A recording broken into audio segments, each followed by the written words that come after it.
Hello? Hello? Hello. Hi. Hey, good afternoon, Mr. Go. Hi, good afternoon. Yes. Where are you now? I'm actually at Beach Road.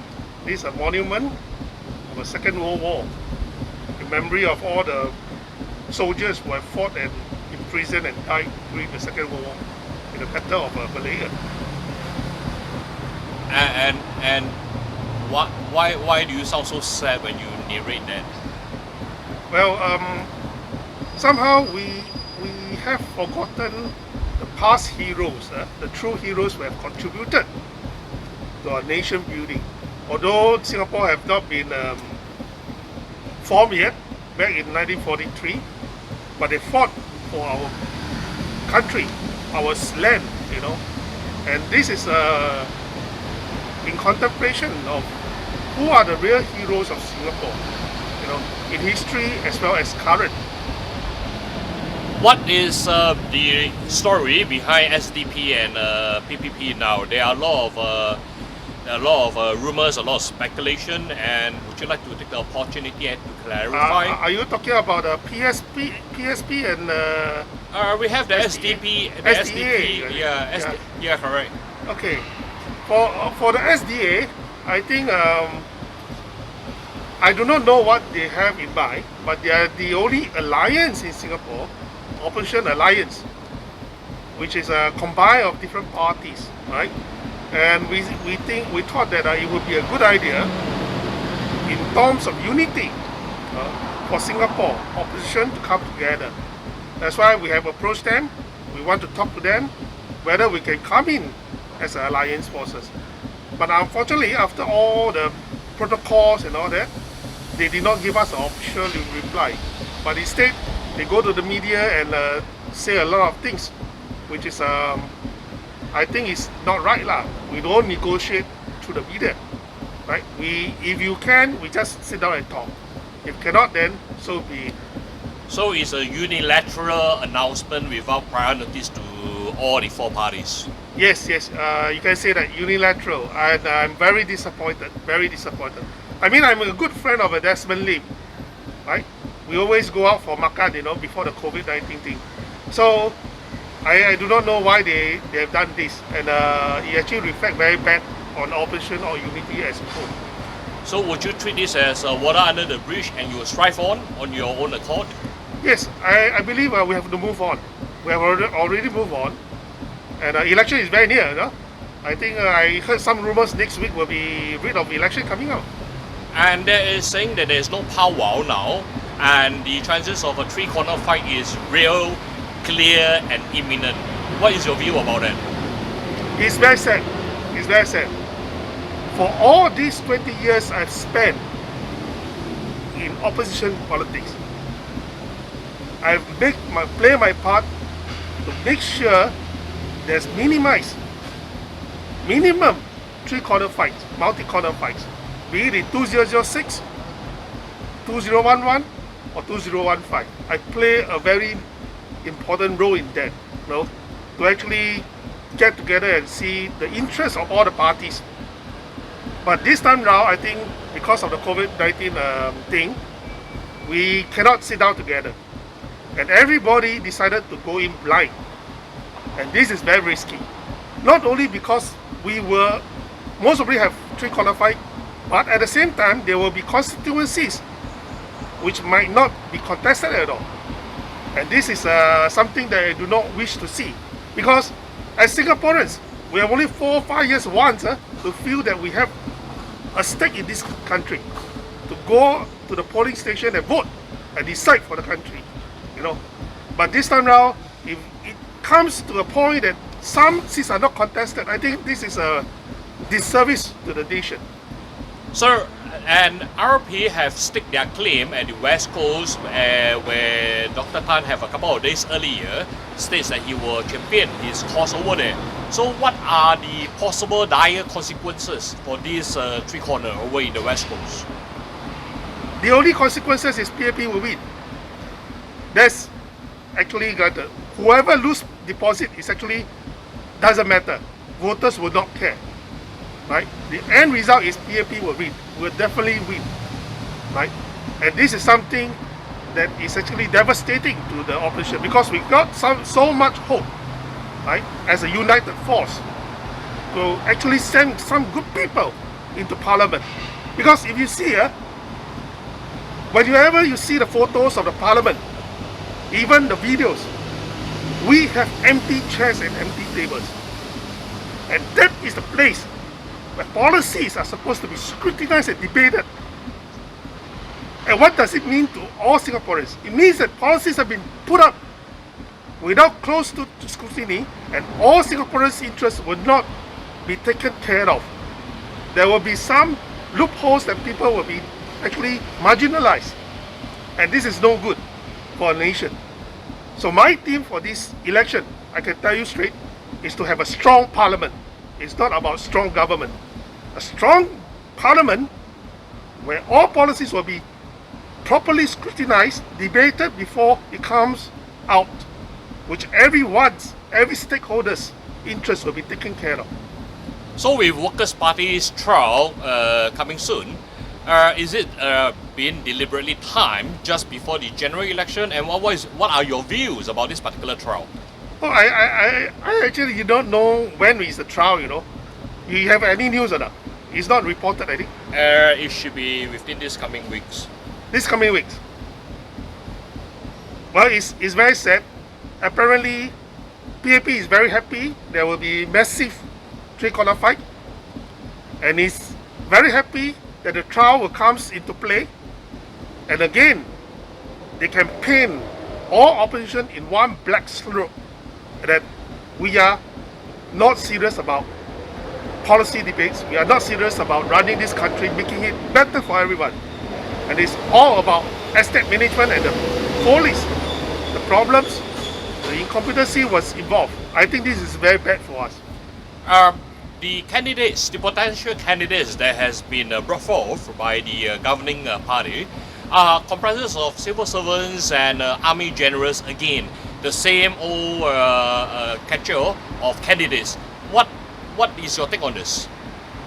Look, when PAP first started, they have a very diverse background of people.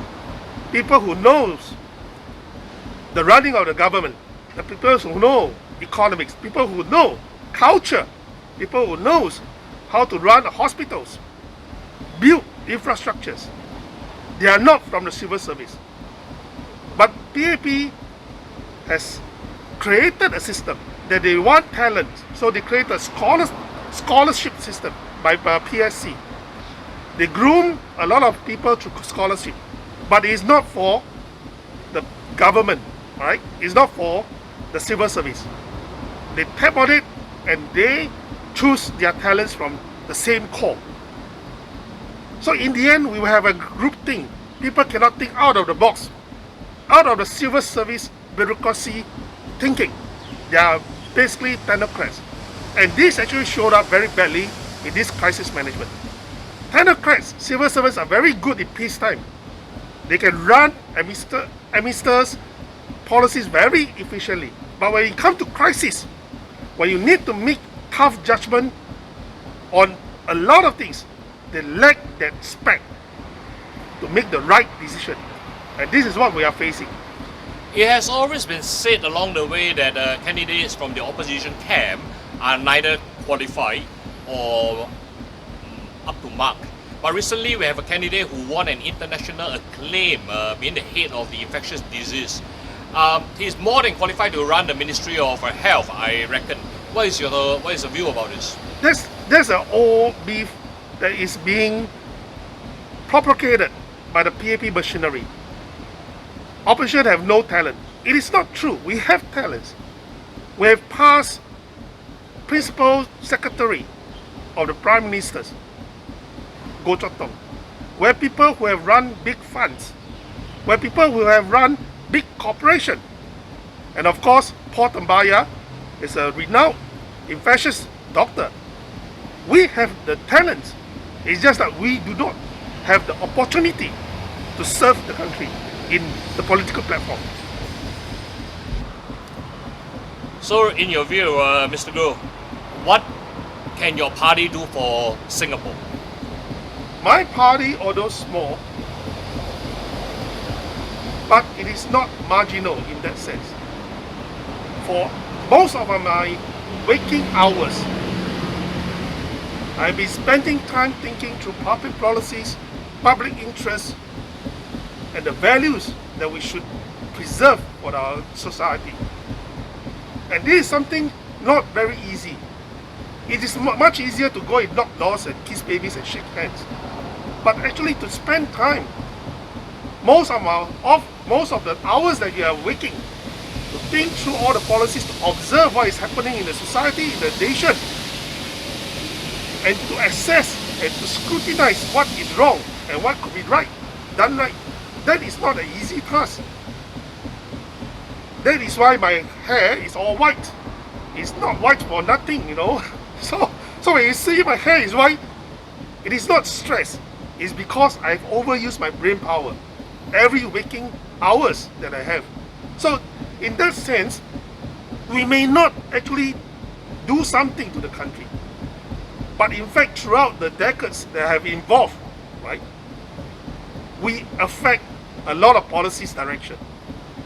Asset enhancement, we brought it up, we hammered it for years before PAP finally relinquished and said, yes, you are right, we are going to change it.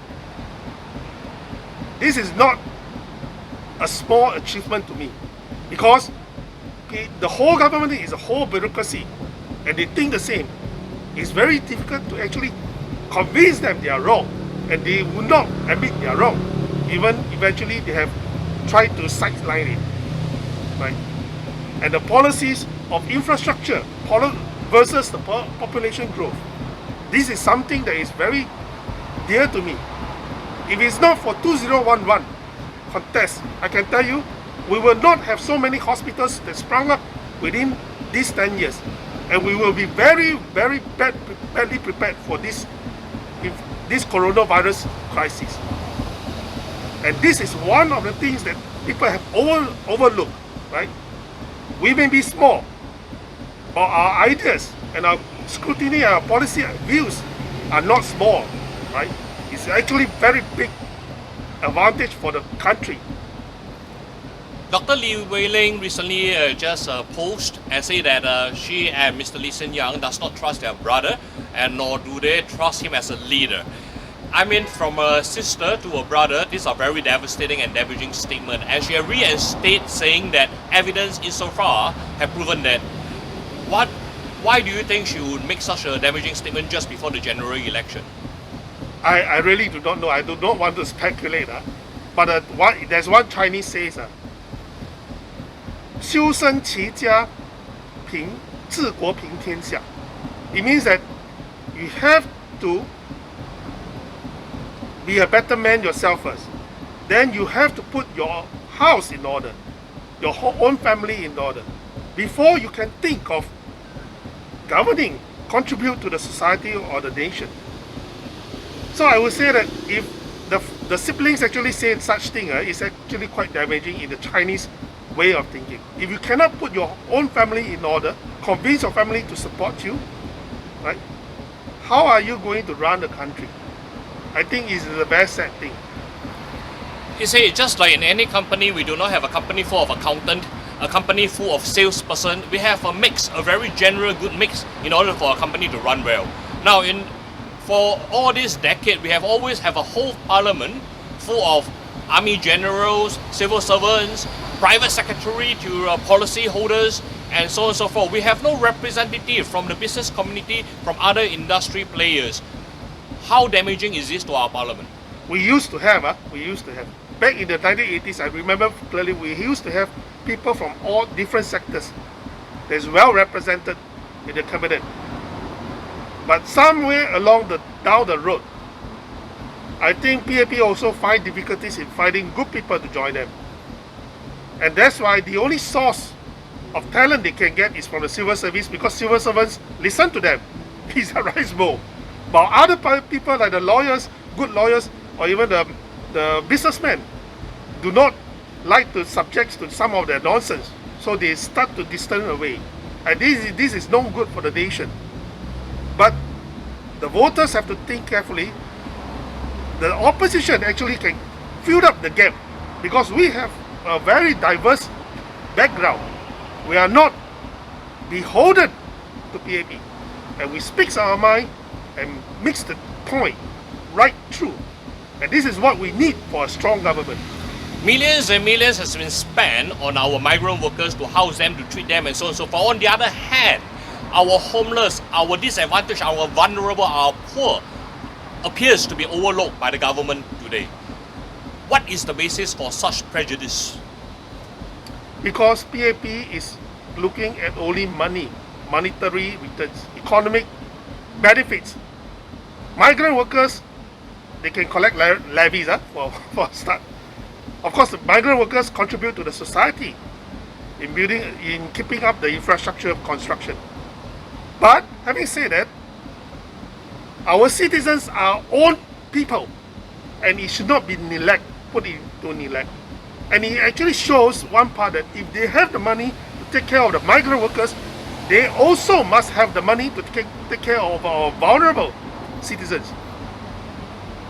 In 1980s, it was the aspiration of the government of the day to say that Singapore will be weaned off foreign workers by 1992. Almost 30 years have passed. What is the obstacle, what is the challenges before them that after almost 30 years they are not able to do so? First, I think they are too used to the money collected from these foreign workers. It's too great a source of income for them, revenue. It's like opium to them. They're addicted to that, right? Secondly, I think the construction sector refused to invest enough money in upgrading the processes of construction. We look through what is happening even in China, in Australia, in Japan. They have invested a lot of money, innovations to make things work with less dependency on hard labor workers, right? This is something we lack. We are actually being addicted like opium to cheap labor force. I think this should be stopped. So Mr. Goh, if you are elected this time around, and what are the first 3 things that you will do the very moment you enter parliament? The very 3 things.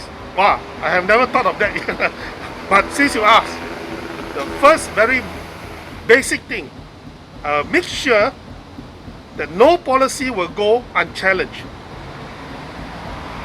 No policy will go unscrutinized thoroughly, and all interests of all sector stakeholders will be taken into account.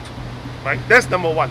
Number 2, we are facing an aging population, and a lot of our elderly are actually vulnerable groups, and they must be taken care of. If we can spend money on the migrant workers to house them, to feed them, what about our own people? And it is not because our government is lack of money, you know. Our government is very rich, 100 billion just throw like that. We have enough money to make sure our elderly, our vulnerables, still can enjoy a decent life in a first world country. Right? The third thing, I believe, is the separation of powers. I will push for a real checks and balance, not only for the government, for the parliament, but all the status of the institutions. Civil servants should not be beholden to political appointees, not the judges, not the CPIB people, not the Attorney General, not the Accountant General. They should not be related to political holders, political office. So this is a fundamental that to keep the system work the clean way. I think this is most important for Singapore. So, Mr. Goh, before we part ways, okay, before I put down the phone, what would you say to all voters now? This coming election, we have come to a very critical point.